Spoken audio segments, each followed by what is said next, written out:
Do. We are live on the SideQuest. Actually, I am live on the SideQuest. It's just me today. It's just ya boy, Dali Demovsky, joining you on this beautiful Tuesday afternoon. I have no idea. But yeah, it's going to be a fun week ahead. I figured, we didn't get a chance to record over the last several days to do a show because it's been absolutely nutty for everybody right now as we're prepping for E3. We got work stuff happening, people heading on vacations and stuff, which I will be heading on soon. Please, nobody break into my house and take the PS5. Just kidding. I really meant don't break into my house. But we've got a lot of stuff coming up here over the next week or so. Actually, the next 2 weeks. And I think E3 is what, exactly 3 weeks away? No, it's almost 2.5 weeks away. My thing is all screwed up. It's just crazy. Just know that it's going to be a hectic, very hectic next few weeks. There's tons of news already coming in, and I'll get into that a little bit too, because we're going to start with news, so might as well. And then I got a new special little fun segment I want to try while I'm doing some of these lunchtime thingies. Anyways, let's get into a quick little bit of news. First and foremost, E3 stuff. We're partnering with some folks to bring you guys some E3 events. Yes, there are E3 parties, online parties. We're going to be hosting some E3 online parties. If you would like to co-host with your site, with your content creation, with your YouTube page, with your company, holla at me, as they say, as the kids say, and we'll set something up. I think this year being able to do things online is going to be pretty cool. But yeah, there's going to be tons of events and places and Discords and chats and all kinds of fun stuff to do. So be ready. I'll have the list probably going up in the next day or so here as the first few events and adding to it nonstop. E3, tons of news coming out of just the organization. I think the media registrations went live yesterday, this week. So SideQuesting will be at E3 just like everybody else. I actually believe there's like some stuff happening ahead of time. And that's why they're having like specific media setups first, and then there's obviously there's the public days and the industry days which are after that. So it's gonna be pretty cool. But you'll be able to register online. I don't know why you would register for for a digital badge for that stuff, but maybe there's something cool. I don't know for the public, but yeah, whatever. Maybe they'll give you like a free code to horse armor. Summer Games Fest has a bunch of stuff happening. IGN just announced their IGN Expo again. There's the Guerrilla Collective. It's literally like last year, except maybe a little bit more condensed this time. E3 does seem to have the majority of the kind of the bigger names: Xbox, Nintendo, Square Enix. We'll get to that in a second here. A bunch of other stuff, but there's going to be reveals all over the place. But it does seem like it's a little more organized this time, at least kind of all falling within the same week or two span, which is kind of what you want. And I think this is going to be the way it is going forward. I do believe you'll have, next year, I think we'll have E3 at a conference hall again. Because the gaming industry is literally just exploding right now. So getting stuff in front of people, I think, will be important. So yeah, I do think we'll have E3 physically next year. But I also believe that you're going to be seeing a lot of these types of events pop up. Summer Game Fest, I think, will be back next year with like a show, and we haven't gotten through this year. We're already talking next year. But anyways, yeah, this is the first real year where online stuff is coordinating. Next year, you're going to see it online and physical space coordinating really well. So that's cool stuff. Be ready. We're going to do some E3 predictions, I think, later this week and the next week and the week after as we lead up to E3. Let's get into some news. Speaking of some stuff here. Oh boy, our poor friends at Square Enix. Apparently, they have a very, very leaky ship over there. And let me share this bit of news right here. They're working on another Final Fantasy game. Go figure. Not anything new by any means, but it's definitely something that companies like Square and whatever, Nintendo work on multiple projects within IP. There we go. You guys can see it up in the corner there. Make sure my face is there. So courtesy of SideQuesting.com. But yeah, I mean, rumors are floating around that they're working on another Final Fantasy game. I think this stuff popped up like as early as like 2 months ago. Things were already starting. People are already starting to talk online about projects, and then things have really picked up over the last like 2 weeks, and especially this past weekend. And apparently their E3 presentation has leaked, and some folks are kind of holding on to some of the big tidbits, but before they reveal everything. But the big one that one of the big ones is there's a whole new next gen Final Fantasy game set in the tentatively titled Final Fantasy Origin or Final Fantasy Legend, depending on who you talk to. Set in the world-ish of the very first Final Fantasy game. Now, I'm specifically posting, you can see that image right there. When you get to the end of Final Fantasy, spoiler, you go back in time and you kind of fight the main dude. I think his name is Chaos. Whatever. You fight him again in an earlier time, but now you're all kind of leveled up. So you're kind of going in the past. My guess is that it could take place in that past, because that's the origin of Final Fantasy, was this game and this battle. But yeah, it's done. It's actually being developed by Team Ninja, which could be kind of cool.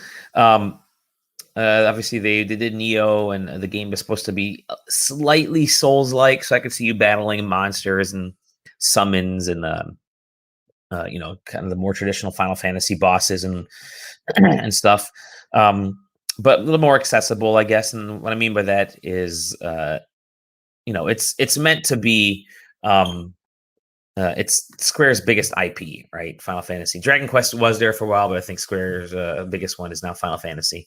And so they want to make this game playable by everyone. So they're not going to make something that's incredibly hard and with big budget out there to start to limit some of their fan base. So yeah, I could see this being like a slightly more action, lighter Souls-like game, but still an action RPG. So yeah, anyways, that's leaked. Supposedly we'll hear more about that, and that Guardians of the Galaxy game that's supposedly also being worked on over at Square Enix. And we got the Dragon Quest 12 game, which is potentially going to be debuted this week on the 35th anniversary Dragon Quest live stream. There's a lot of live streams. Sega just announced a Sonic one. There's the Horizon Forbidden West State of Play that's taking place this week. I mean, really, these next 2-3 weeks are going to be insane, especially the 2 weeks leading up to it. So E3, but yeah, so Square, sorry, you guys got to fix that, plug that hole in the ship there. Yeah, let's see what else we got here.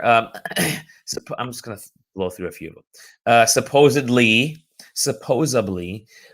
there is a remember that Portal movie that was being worked on by J.J. Abrams? I think he mentioned it like 10 years ago or something crazy like that. Well, guess what? He says it's back on. It's being worked on. The script's being written. You're seeing kind of the video from Valve of Portal 2 there, but JJ says the Portal movie is back on track, whatever that means. So who knows? Maybe we'll see the Portal movie at some point. But I mean, it's a great idea. It's perfect for a film. And then Portal 2 would be, I mean, I'm already thinking sequels, but I think Portal as a concept is fantastic. Sort of this individual sci-fi beat the AI type of thing, plenty of humor. So yeah, JJ, don't prove us wrong. Actually get this movie made, because I think that'd be pretty cool. And then get to work on like Half-Life or something. Let's see what other news we got. There has been a lot of stuff popping up. Let's see, like here and there. Rockstar's they're launching a record label, which I think is kind of cool. That's people are starting to talk about that. Yeah, it's supposedly they're going to elevate. I keep doing the little stupid hand thing. I'm so sorry. They're going to elevate dance music with their Rockstar label. But so I mean, they've had like awesome soundtracks to their games, the Grand Theft Auto series and other projects. So I think it's a great idea to get more kind of succinct music, a pool of music they can use. And why not just develop your own label and start nurturing talent and albums. That way you can use it across all your projects. So there you go, Rockstar. Hey, and the name is Rockstar. Seems kind of like a perfect combination there. We're gonna save more like other news for when the we get everybody together. But Netflix is hosting an event, a showcase in June. That's going to take a look at a bunch of their gaming related projects. They're calling it the Geek Week. So it's going to take place June 7th to 11th. So that whole week, the lead up to E3, the whole week they're going to be talking about new shows launching. They're going to have some debuts, I think. They're promising info on Cuphead and on The Witcher 2 season 2 and Umbrella Academy, all that kind of stuff. So that seems like it's going to be kind of fun. I'm looking forward to that too. And then, these guys. The SideQuesting Discord is blowing up because they're all talking about weapons that good friend Zach posted some of the best Final Fantasy 14 weapons. So I think that's a good idea. And then I'm trying to see if there's any other worthy news, because like I said, there's been so much stuff that's been kind of talked about.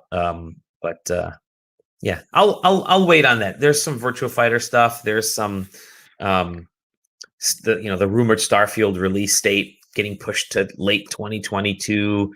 There's Xbox and Bethesda are doing supposedly a joint showcase, but we'll see.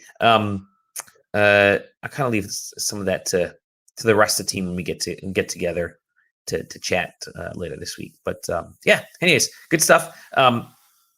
Let's move on to what we've been playing, or what I've been playing. I picked up. Well, first of all, I've been playing Dragon Quest 11 on the Switch. Finally got back into that. I figured, what better way to what better game project to get into next when I've just spent like hundreds of hours into an RPG than yet another RPG, potentially even bigger RPG, Dragon Quest 11 S for the Switch. The S is for Switch. But I figured, I want to get into this game because it's Dragon Quest. It's awesome. I'm a huge Dragon Quest fan. I have a bunch of the Game Boy Color games. The Dragon Quest Monsters games are good. Rocket Slime is one of my favorite RPGs of all time. Really wish they bring that back, at least in some capacity. Maybe a sequel, or maybe there's a remaster coming. You didn't hear from me. But yeah, Dragon Quest 11. It's awesome. It looks good on the Switch, and this is the Switch version is the one they've ported back over to the PlayStation and Xbox on different services. So I think it's kind of funny, instead of the actual higher res original version with stuff added onto it. But I mean, all the add-ons are only on this Switch version. What else have I been playing? I kind of mentioned it before, the Game Pass. I have a kind of a crappy network connection at home because I have like a bajillion things happening at once. But I have been playing Game Pass, and I finally got a controller worthy, so I won't have to play with the touchscreen only. And look at this beautiful thing. Sorry, it's a little blurry. Oh God, that's gorgeous. Let me put it close to my face. There we go. Kind of see the. Oh my gosh, it matches the band on my watch. What a beautiful electric yellow color, electric green, whatever. Electric Volt. Thank you, Electric Volt. It's such a gorgeous color, and I love the feel of the Xbox Series controller. Still don't have a console. I need to get an Xbox Series console, but maybe that's coming soon. I'll save up my pennies. I'm excited to play some more game. And it's really quick. There's zero lag, I've noticed, between this and hooking it up Bluetooth to the iPhone. So that's great. I haven't tried it with my PC yet, but that's next on the list.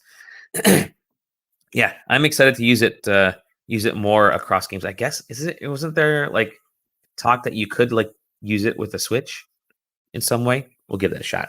And then these suckers, you see the Gunners I have here. I don't normally wear glasses on streams because of the reflection. See the reflection there? But my eyes have been fucked up. Staring at computer screens, my big giant ass drawing tablet over here as I'm working late into the hours, late into the evening, and some crazy hours to get some stuff done before I go on vacation. it's messed up my eyes, and I was having pounding headaches, and stuff was getting blurry. And I'm thinking, that's it. My eyesight's losing. I think I even mentioned on a previous episode. My eyesight's gone. I'm dying. Whatever. I asked on Twitter Monday morning, like, anybody have any like experience with gamer glasses? And everybody came back and said, yeah, the blue light filter is what's going to help you out. Blah blah blah. And I mentioned my neighbors said the same thing over the weekend. So I order these from Best Buy. Went for the in-store pickup. Like 20 minutes later, they were available. These are the Gunner Enigmas. God, I got this NVIDIA broadcast thing does that. Anyways, the Gunner Enigmas, just kind of the basic ones. They were like $40. Life-changing. I don't think I'm ever going to be going back to non-filtered glasses, because this is the 60. This is rated at 65, so blue light. There's also like the 98 version, which is rated if you're going to be like gaming for long hours and working for long hours. So I recommend getting yourself this, or get your regular glasses tinted, because that works too. Okay. I promised you guys something new. I figured I wanted to try something. Let me get this thing started. Let me get this thing set up, I should say. So it's lunchtime, right? And really, the thing you want to do, and I gotta get an audio clip for this. What do you do at lunchtime? You eat. So, ladies and gentlemen, the first edition of SnackQuesting. It's a snack. Let's talk about it. And today's snack is what's in the picture there. My wife, let me hide this thing now. My wife went and got these Snyder's of Hanover pretzel pieces, cheddar cheese flavored sourdough hard pretzel. And I was staring at the bag. It's my wife's pretzels. Let's get some real ASMR on this thing. It's lunchtime. Get your food. Oh, looks good. Let's see how this. Oh my God. Yep. Okay. These are pretty fucking phenomenal. Sorry, I'm drooling. These are amazing. Holy shit. These are amazing. Snyder's of Hanover. Snyder's. You get it. Pretzel pieces, cheddar cheese. Just fucking buy this. I'm going to invest. I don't know anything about Bitcoin. Never follow me for investments, but Snyder's of Hanover. I'm investing in you for those pretzel pieces. Thank you, Kroger. We'll bring it out. But great. I'm getting pretzel and cheddar cheese left everywhere. Anyways, that's it for today's episode. That was snack questing. It's a snack. Let's talk about it. And this has been SideQuesting. You can find me at that right there at Dali Demopsy all over the place. You're finding us on SideQuesting on Twitch or YouTube or at sidequesting.com. Please go there. Like I said, the E3 stuff is going up. The party list is going up. Share it. Share the site. It really helps us. That's it, everybody. Have an awesome day. Enjoy your lunch hour or 4 hour if you're like that. I know some people who are. And we'll chat soon in the next episode of the SideQuest. See ya. Toodles. Bye.